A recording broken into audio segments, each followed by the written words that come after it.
Peringatan, animasi ini dibuat dengan tujuan sharing pengalaman pribadi sang pengirim cerita. Dimohon untuk menghargai cerita tanpa menyudutkan beberapa pihak. Selamat menikmati.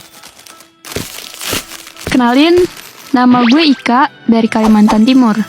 Gue mau cerita tentang pengalaman horor gue waktu wisata ke air terjun Kedung Kayang di Magelang, Jawa Tengah. Yang dimana hari itu bikin gue trauma sampai sekarang. Kejadian ini gue alami sekitar tahun 2016 lalu.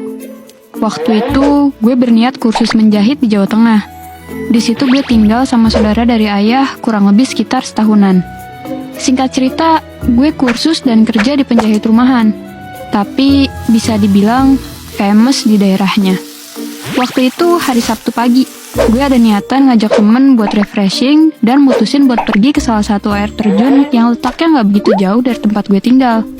Keesokan harinya, gue sama temen gue satu orang ini pergi ke lokasi. FYI, meskipun dia temen gue, umurnya tuh jauh lebih tua di atas gue.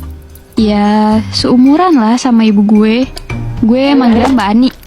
Gak kerasa udah sekitar 1 jaman, akhirnya kita sampai juga di lokasi air terjun itu. Waktu itu pas banget jam 12 siang, dan cuaca di sana antara mendung tapi panas. Seketika gue agak ragu nih buat lanjutin ke air terjun itu. Gue bilang, "Mbak, kayaknya mendung nih. Gue ragu kalau mau dilanjut. Apa kita ketepas aja ya?" Nah, kebetulan gak jauh dari tempat wisata air terjun itu, ada tempat wisata juga. Namanya Ketepas. Terus dia jawab, "Ah, nanggung, udah sampai sini. Mending dilanjut aja, tapi nunggu selesai azan zuhur." Di situ gue ngeyain kemauan Mbak Ani. Meskipun gue juga sedikit ragu buat lanjutin ke air terjun itu. Nah, setelah azan zuhur selesai, kami lanjut buat jalan. Tapi waktu mau turun, di situ gue salah ambil jalur. Yang harusnya ke kanan, gue malah ambil yang arah kiri. Jalan turun sekitar 10 menitan. Gue gak nemuin jalan lain lagi. Ternyata jalan itu ngarahin ke ladang warga. Tapi awalnya kita gak curiga, karena pas mau turun, gue sama Mbak Ani dengar suara anak kecil teriak-teriak sambil ketawa kayak main air. Gue sih sans aja ya, namanya juga tempat wisata. Wajar dong ada suara anak ketawa. Ya, makanya gue sigap aja turun tanpa ragu. Dengan perasaan sedikit kesal, mau gak mau gue sama Mbak Ani harus balik dan ke atas lagi. Karena kita emang salah jalan. Tapi anehnya, tiap kita mau balik ke lokasi awal, kita selalu nyasar. Kita sampai kesel dan mulai kelelahan. Ya gimana gak kesel? Kita udah ngelewatin jalanan yang berliku, naik turun, capek, panas, tapi gak sampai-sampai. Tanpa disadari, akhirnya gue ngomong kalimat kasar pakai bahasa Jawa. "Kampret lah, ki wae mangkat wis kesasar.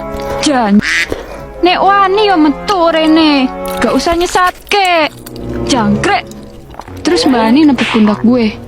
"Hus, jangan sembarangan kalau ngomong. Omongan tuh dijaga." Ya, gue diem aja. Karena gue masih kesel juga waktu itu.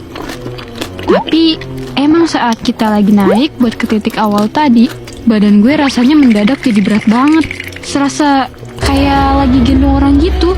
Singkat cerita, kita udah sampai di atas dan nemuin jalan yang bener. Ketika kita mau turun lewatin anak tangga itu, entah kenapa kita turun tuh berasa gak nyampe-nyampe. Dan selalu aja nyampe di tempat yang itu-itu lagi.